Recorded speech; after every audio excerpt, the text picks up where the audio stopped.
Hello, everyone, and thank you so much for joining us for another conversation in the 100 Women to Watch series.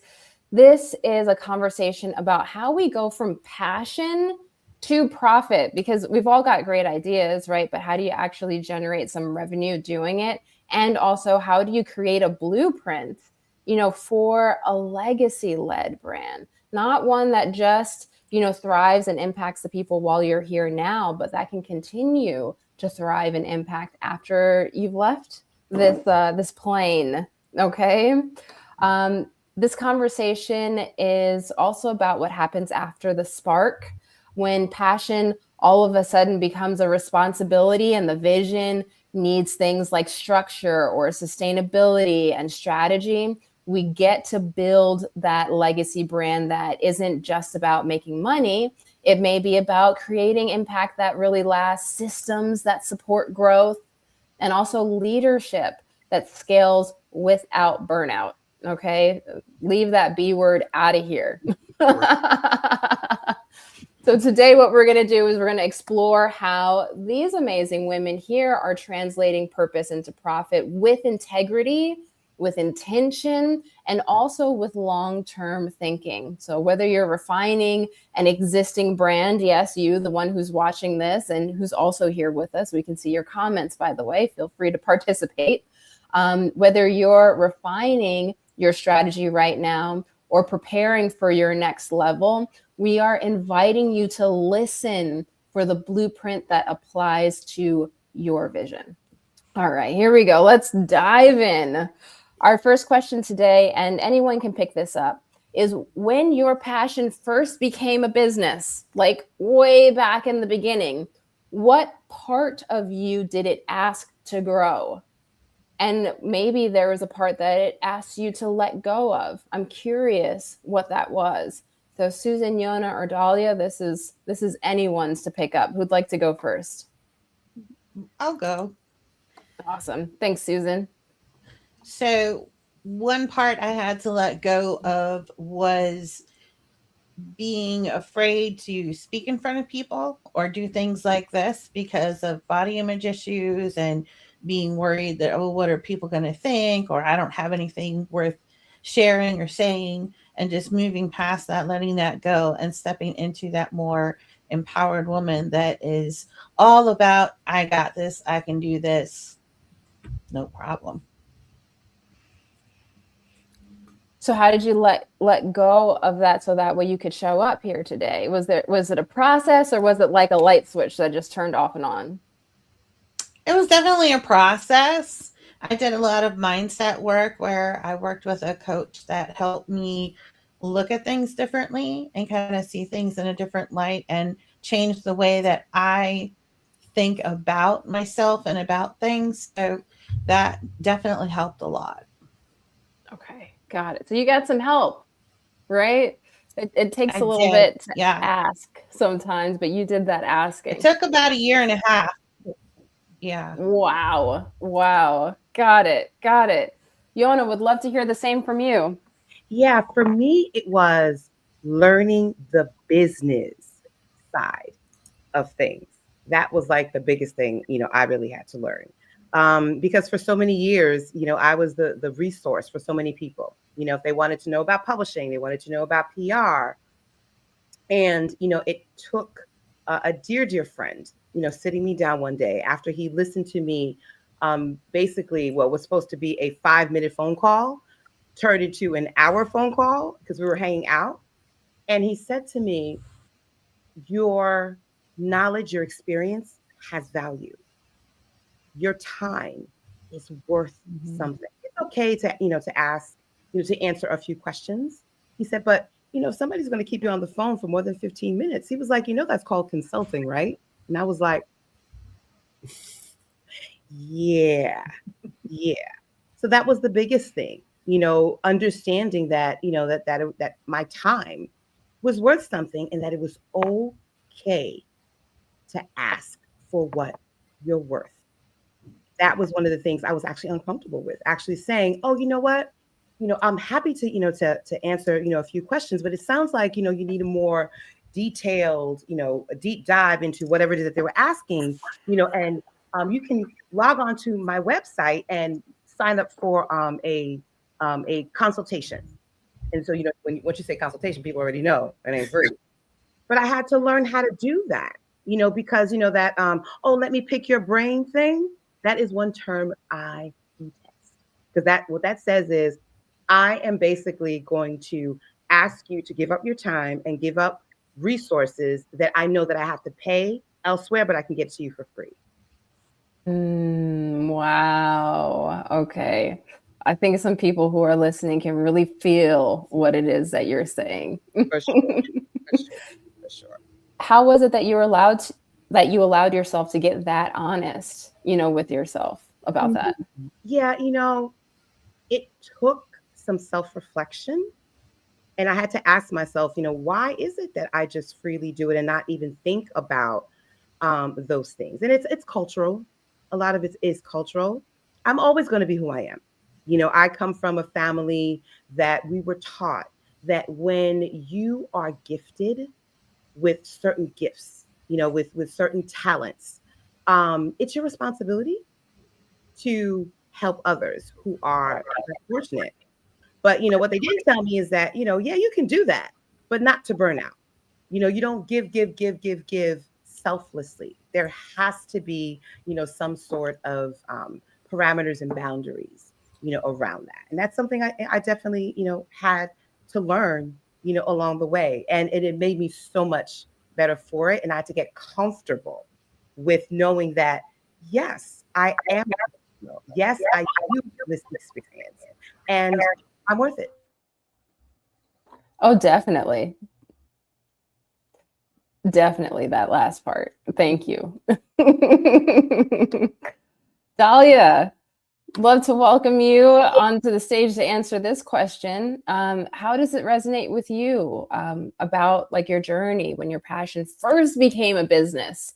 Like what were the parts of you that needed to grow and what were the parts of you that kind of fell away? I had to realize that I was the sauce. I had worked for a lot of organizations and just organically had the talent to be able to, especially on the retention side, kind of take them from 0 to 100 real quick. And I had a mentor tell me one time that because the talent seemed to come natural to me, I didn't recognize it. It was just me operating in who I was. And I had always applied the value to the company that I was supporting, right? The company name was what was so powerful. And I started my business literally right in the middle of COVID. And I had an organization literally hire a consultant, but then ask me to pour my knowledge into the consultant so that they could consult. And I was like, well, wait a second. That's backwards. Like, I'm telling you the same thing, this person that you're going to pay this person 4 or 5 times. Again, I was HR, which means I was doing payroll. So I can see what is being put out there, right, for someone else to come in and then utilize my knowledge to improve your space. And I think it was at that point that I realized, I'm like, wait a second. It's my knowledge that is taking you from 0 to 100. It's my effort that's helping to turn your organization around. It's not your name, it's me. And so I had to start to believe and to own the fact that it is me. I am that girl that's able to do this and walk in that power. And so that was the biggest awakening that I think I had to have in order for me to start my business in the beginning. That's incredible. Yes, Yona. So identify with that. I mean, I feel like you were speaking to me because I worked for Simon & Schuster for a better part of my career. I was there for 13 years. Mm-hmm. It's like that was almost my identity. It's like I forgot that, like you said, I was magic. I forgot, if I really, because I was so like, whenever I would introduce myself, it would be like, Yona is associate director of publicity. And that's what I always put first. So when I started my business, there wasn't that Simon & Schuster for me to hang on to. So I had to hang on to, I'm the magic. I'm the magic, and I have to put that forth, and it's okay to do that, and had to get comfortable in doing it, because I didn't have this big company that was around for forever to hang on. And I had to establish me and let people know, it's like, yes, I worked at this company, but this is what I do. Now you can truly, truly see me and what I do and what I bring to the table. Because when you're an author, it's like pretty much the same thing, right? It's wash, rinse, and repeat, essentially. But when you are working as an independent person, that's when I really began to shine, and people began to see, especially those who I worked with before and hired me later. They were like, oh, wait a minute. So when you did that at Simon Schuster, that was your thing. That wasn't a company thing. I was like, yeah, most of those things were my things and my creations, and I just was very lucky that I had supervisors and directors that just let me be Yona. They trusted my judgment, and they were like, as long as you don't go over the budget, okay, kind of thing. And, and I had some incredible moments there, but it took, me actually working for myself for me to accept it, and then to also communicate that to those who, come to work with me. And it's worked. It's like, now they come because it's out there. They see it, and now I'm real comfortable with it now. Okay. I totally resonate with that as well. Yeah. Like for me, I have two parts. I've been in healthcare for 30 years, and that had been my profession, but I was a single mom who raised a daughter with autism to adulthood. And I wanted to help the autism community, but it's hard to realize that, your knowledge is valuable, that you do have something that is going to help somebody else, that somebody else needs, and that has value. And coming to grips with that, because especially as a healthcare provider, we're givers. And so I just want to give and give. I would do it for free if I could, but that's not a good business model. So learning, like you said, to accept that, what, I need to be getting paid for this, because it's an exchange of energy. I'm giving you knowledge, you give me money. That's how it works.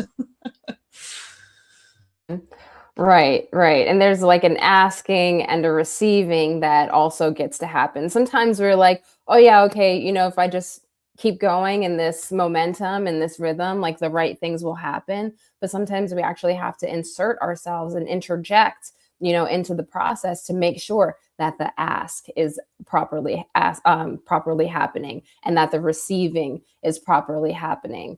And that there may be terms that need to get clarified on the in-between space, right? We don't have to get it all right the first time. And we get to get that practice and become who it is that we are. So that way we get to do this dance and have businesses that flourish, because we are the sauce, the juice. There's so many words for it.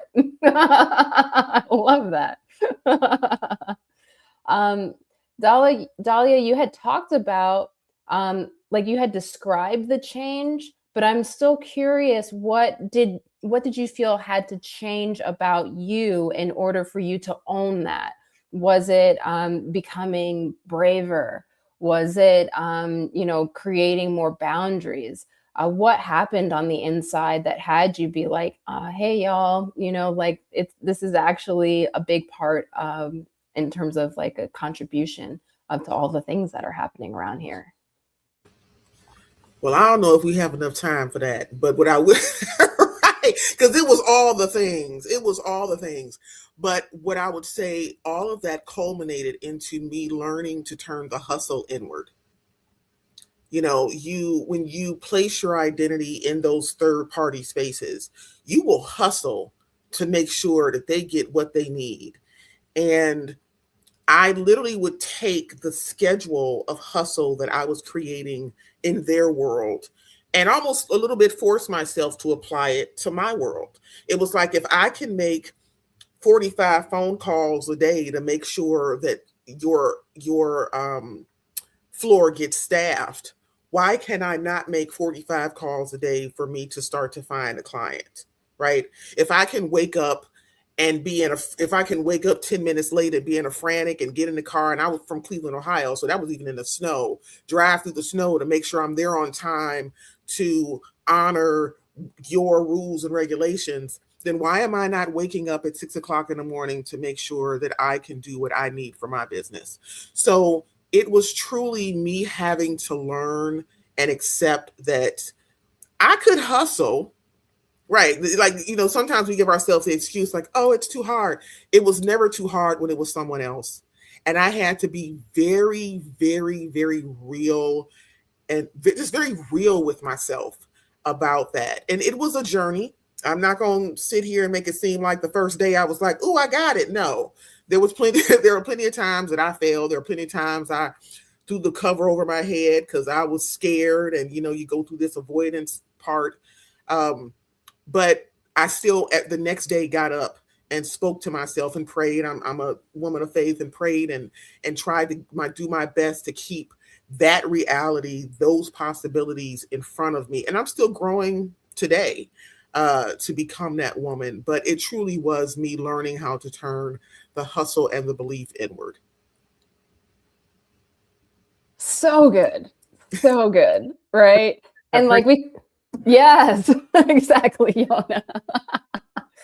And we can make the process that's an amazing catchphrase, by the way. I hope you do something with it.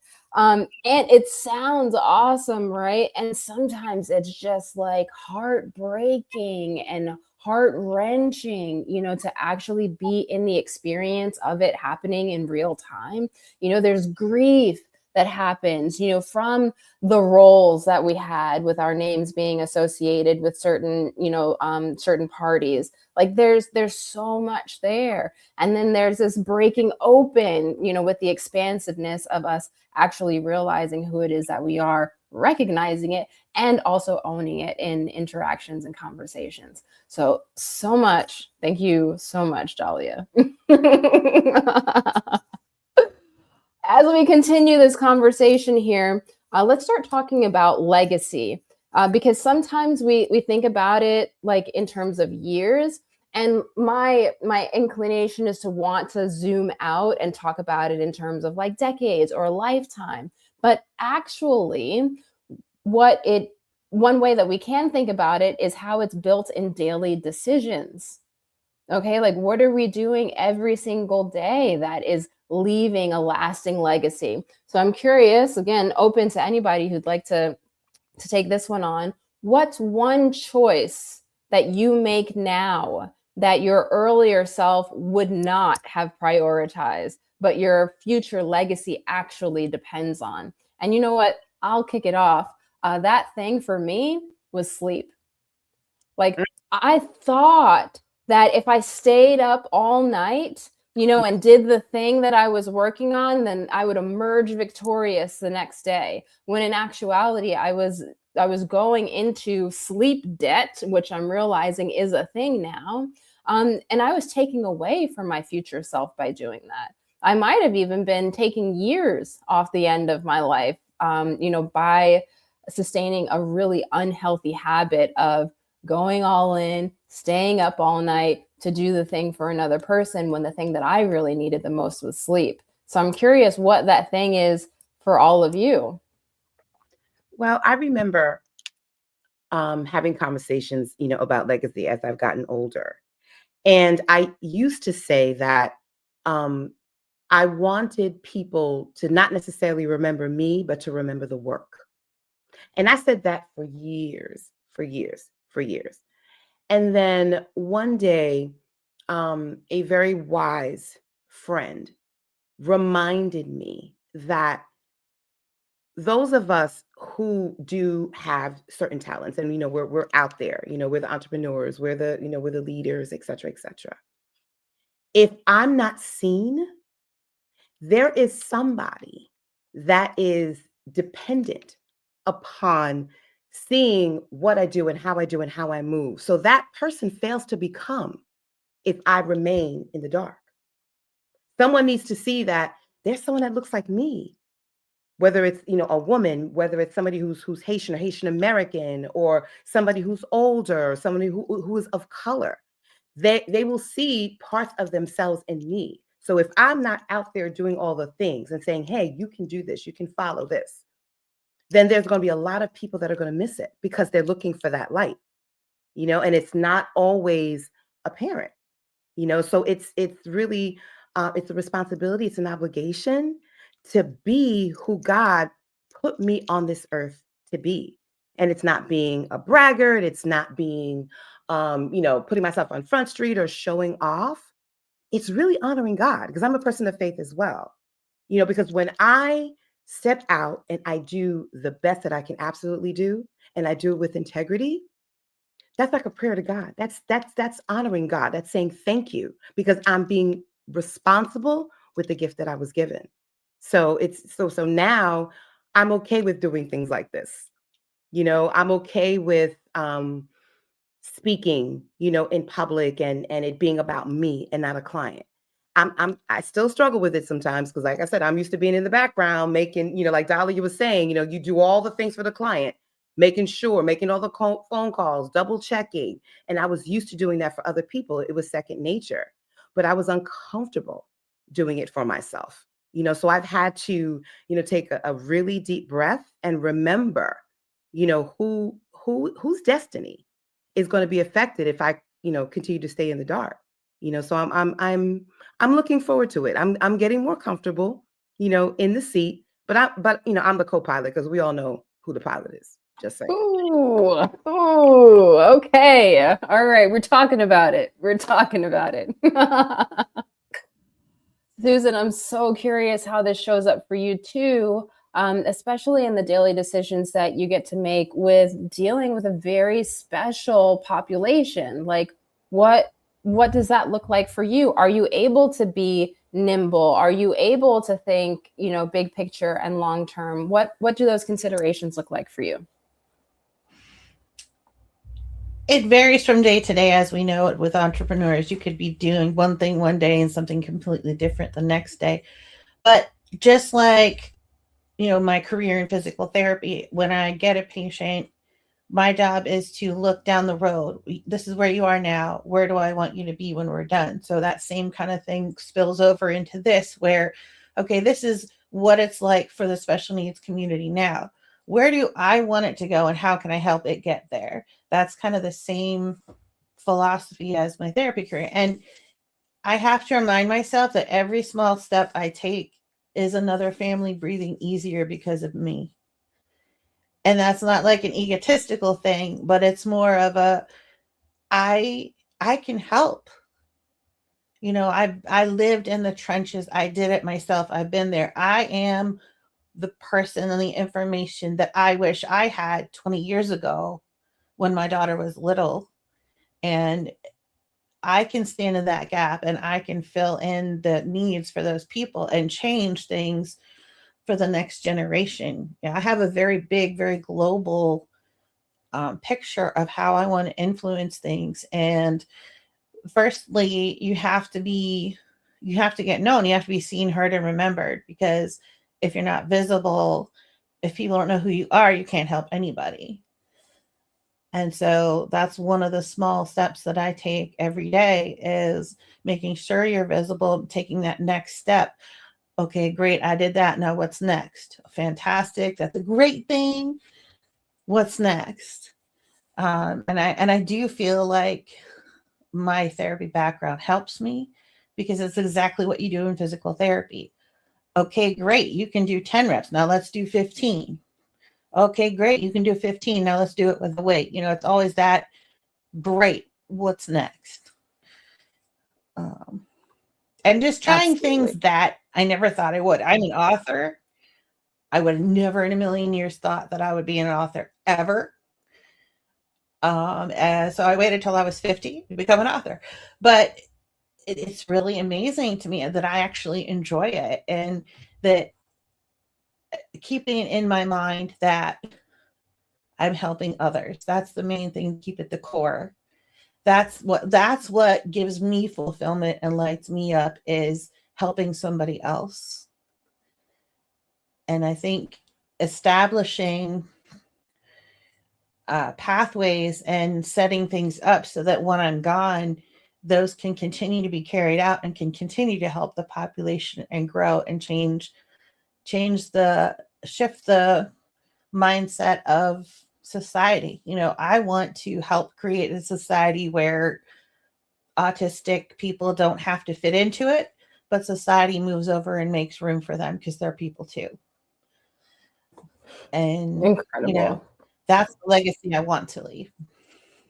Yes, you totally tapped right into the question that I was going to ask next. I love how this happened.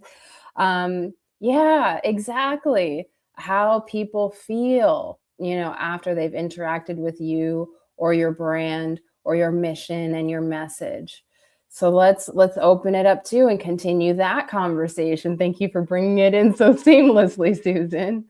Yona and Dahlia, if I could ask you, if your brand were to outlive you, what values would you want people to feel and not just see, but when they experience your whatever it is years from now? What would that experience be for them? How would they feel? It's important for me that people feel that there is an ability to love and care whether blood is involved or not. My work comes from my own personal experience as far as life is concerned, and the inability to actually be a daughter.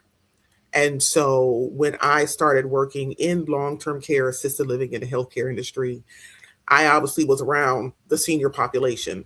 And so watching them decline, as we can say, or try to live their best years out, and then watching and then comparing that with a lot of the challenges that I experienced in the space from the worker side is something that really just pulled on my heartstrings. And so it's almost like I want to say I want everyone to have a chance to be a daughter. I want everyone to have the opportunity to receive that love, that care, regardless of what they've done in their past, regardless of what relationship they've had with their own family. I feel like people deserve the ability to walk out of this life with as much love and care as possible. And whether that means someone is changing them, someone is feeding them, someone is just caring for them or trying to heal them, I feel like they should receive the same amount of love, whether blood is involved or not.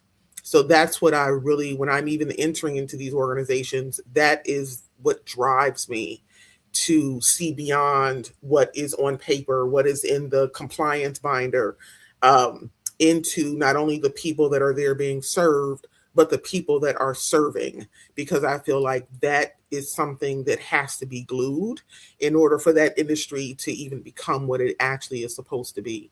So I would say if I boil it down, it's probably just love.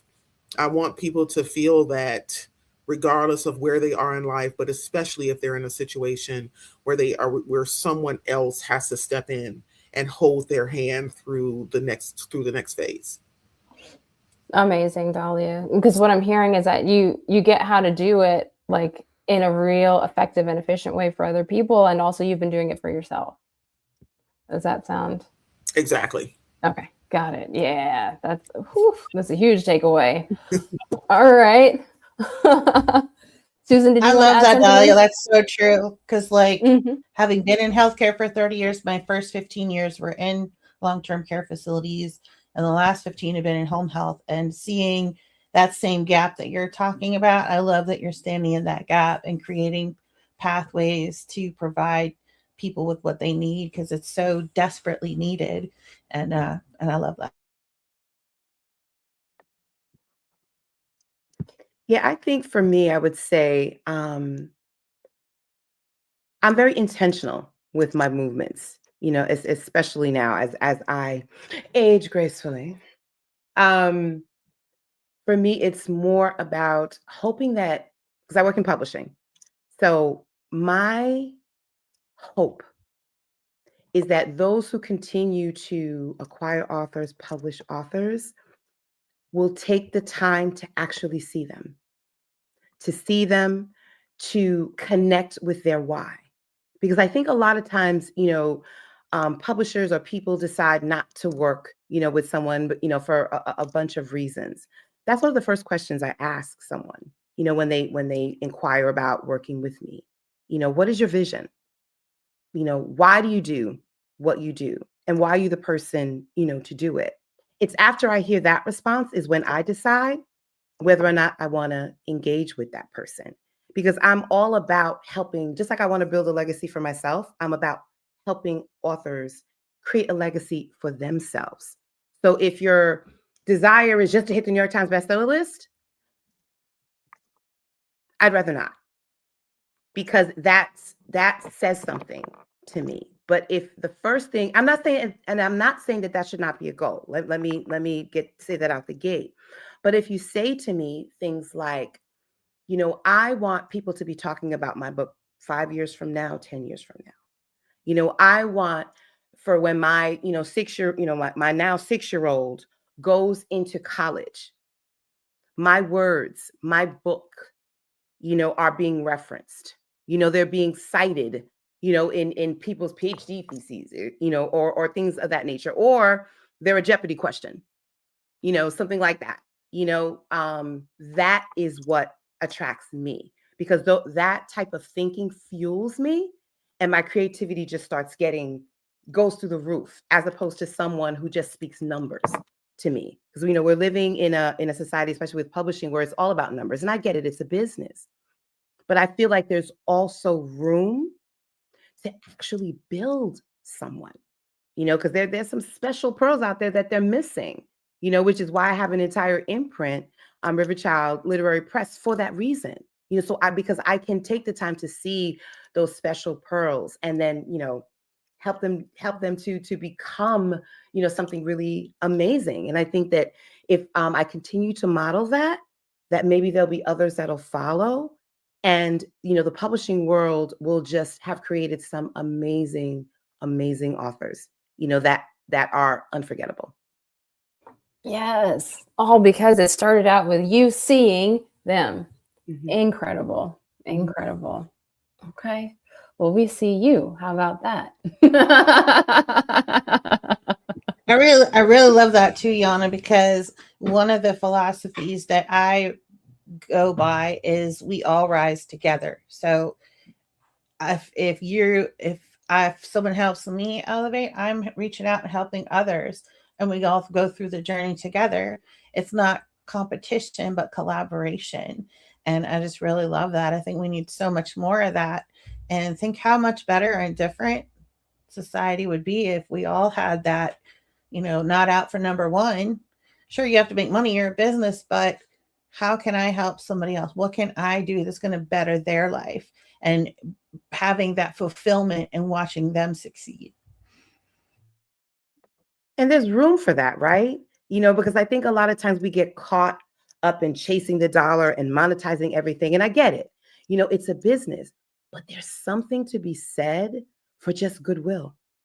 I'm here because of goodwill. When I first started, my career, I got fired, y'all, from my first publishing job.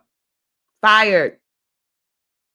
Okay. And I thought, as, a young Black woman, in this space, like I would never get another shot. But guess what? This is how I know that I was where I was supposed to be. I remember reading the book, The Alchemist, when I was, a young publicist, and that whole story of, your personal legend and how the universe conspires. That's exactly why I'm here today. The universe conspired. Even though I was devastated, I was like, oh my God, I'm never going to get another job. But because of goodwill, because I see people and I take the time to connect and talk to people. I've been out of work for, several months. And then one of my close girlfriends, Stacey Barney, I always tell her the story, and she doesn't even remember this. I met her at a conference, and, we struck up a conversation. I introduced myself to her, gave her my resume. And then 6 months later, I'm getting a phone call from Gilda Squire, who was a dear sister friend of mine. There was a position open. And because of that connection, I actually got the job. And lo and behold, here I am all these years, later. And I've always been very intentional about paying that forward, because somebody looked out for me and gave me a shot, because I was older coming into this business. Anybody, would have not have hired me, because I was about the same age as my first boss, to be honest with you. I just look young. So, but because of how I move in the world, God's spirit, just opened the doors, and it opened one door, then it opened another. And that's why I'm always, always willing to help someone else. Just like, Sister just said, it's about collaboration. And I am not competitive. I'm good because I know what makes me special, what makes Dahlia special, what makes all of us special. You can't do what I do. There's something to be said about the energy that you bring to a thing, whatever it is. And other people can't duplicate it. So I don't get all, oh my God, someone's gonna steal my idea and blah, blah. Honey, I'm as cool as a cucumber.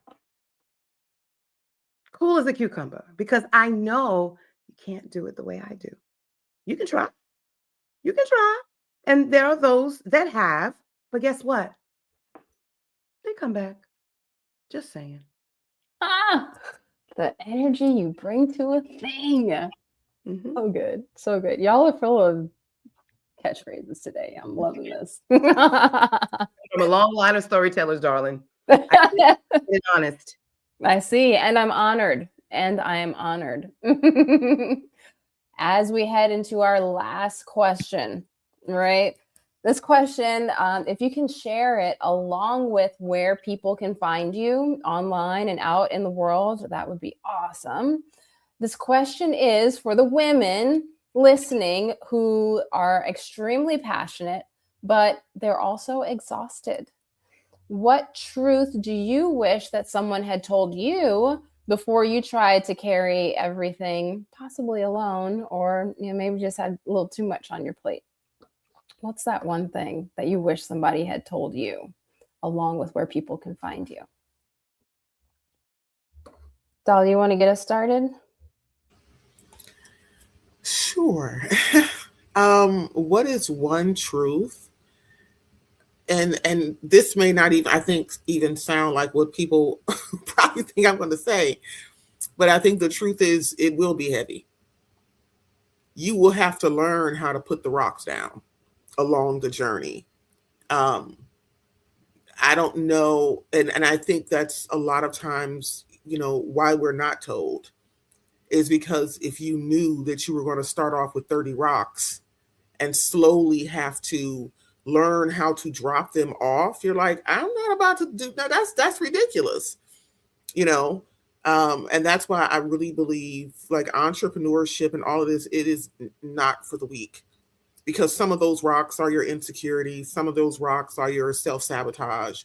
Some of those rocks are those seeds that were planted into you that are telling you that you're not good enough. You have to carry all of those in the beginning. And it is as you continue that journey that you start to learn what rocks need to be kept and what needs to be dropped off.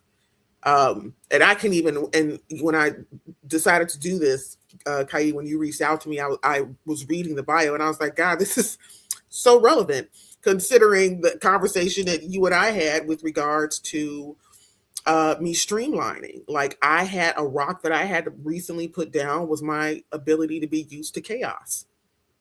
Didn't realize that me living in that chaos was what I came from. And so I was still trying to operate and grow to the next level with holding that rock. And once I put it down, I was like, oh, I feel lighter. Like, oh, that was it. Just stop. Oh, okay. So I think it's, I don't know if there's something that, or maybe I wish someone would have told me it will get lighter. Maybe that's it. Like it will start off heavy, but if you're willing to walk the journey, if you're willing to let your forearms get tired, if you're willing to have those days where you may cry, where you may be frustrated, where you may feel alone, it will get lighter. But in order for it to get lighter, you have to continue the journey. People can find me online. Yes. I'm just going to insert something in there. Okay. It might be that people are getting stronger. So maybe it feels a little bit lighter because they've continued to carry it. Maybe. But I definitely, so as far as where I am, I'm pretty much everywhere under Dahlia Cummings, LinkedIn, etc. My website is dahliacummings.com. Yeah, you can find me pretty much on all social platforms at dahliacummings.com. Perfect. Thank you. We got it. We got it.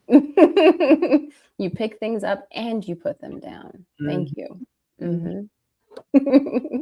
I think the Yeah. biggest advice I can give is that, or a reminder, is that you are always where you're supposed to be. I think we spend a lot of time, and I know I have, where we're so focused on the destination that we forget that there is a journey, and it's not always linear. Because God knows, honey, I've been around the world, around the bend, up, down, and this is not, if anybody would have told me that this is where I would be, at 57, I'd have been like, no, there's no way that's not the way that my life went down, but it did. And that's why the Alchemist was so meaningful for me, because it helped me to accept that my walk is not like everyone else's. Some people get it on the first try and, they just take off. Other people go the scenic route. And that's okay too, because there's purpose along the way. There are things that you're going to pick up, lessons that you're going to learn. You're going to build up muscle, through that journey.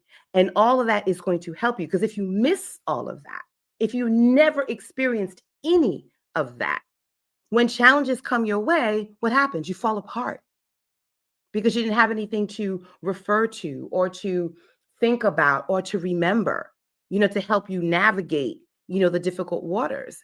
And, the other important thing that's related to that is it's okay to ask for help. We don't have to be an expert in everything. You don't. Yes, you're good at what you do, but sometimes there are other things that are just not your ministry, and it's okay. You don't have to feel bad about it. You have to feel embarrassed about it. And it doesn't make you less a CEO or less of an entrepreneur. It's okay to ask for help and say, you know what? I could probably do this, but it's probably not the best use of my time. And a very dear friend once said to me that I need to spend a majority of the time doing the things that light me up. And if you're not doing that, then you need to evaluate everything that you're doing, because that should be your primary focus, being lit. And everything else, you can get support on. Just saying. It's genius because you're also in the literary realm. So Okay. being lit, like Black that's do it too. okay. There's some branding happening here. Okay. And you can find me at River Child Media on Facebook and on Instagram. River Child Literary Press, which is my literary imprint under Wordy. So, y'all writers, I'm looking for some amazing writers. My website is currently being reconstructed, but once I have the big announcement, because I'm giving it a whole new look and a whole new feel, because it's a whole new me, it'll be riverchildmedia.com. All right. Mm-hmm. Thank you so much. This was such an amazing conversation. Your clarity, your honesty, your leadership that you've exemplified here. I'm learning from it. And I just really want to thank you to also everyone who joined us, who's out there in the audience, who's watching or, stop by for a little while. This is like your energy contributed to it, whether you know it or not. We're all here, we're having this conversation, and you're a part of it too. And what we reinforce today is that legacy seems to be built through conscious choices. How it is that we lead, how we structure our businesses, and perhaps how we align our profit with our purpose. Passion might be the beginning, right? But strategy seems to be what allows us to continue to impact people and to have that impact really endure. So appreciate each of you for being a part of this experience and also this community. Until next time, everyone, thank you so much for being a part of the conversation and the movement for 100 Women to Watch. And keep building, keep going, keep leading intentionally, and keep creating brands that will stand the test of time. All right, everybody, bye for now.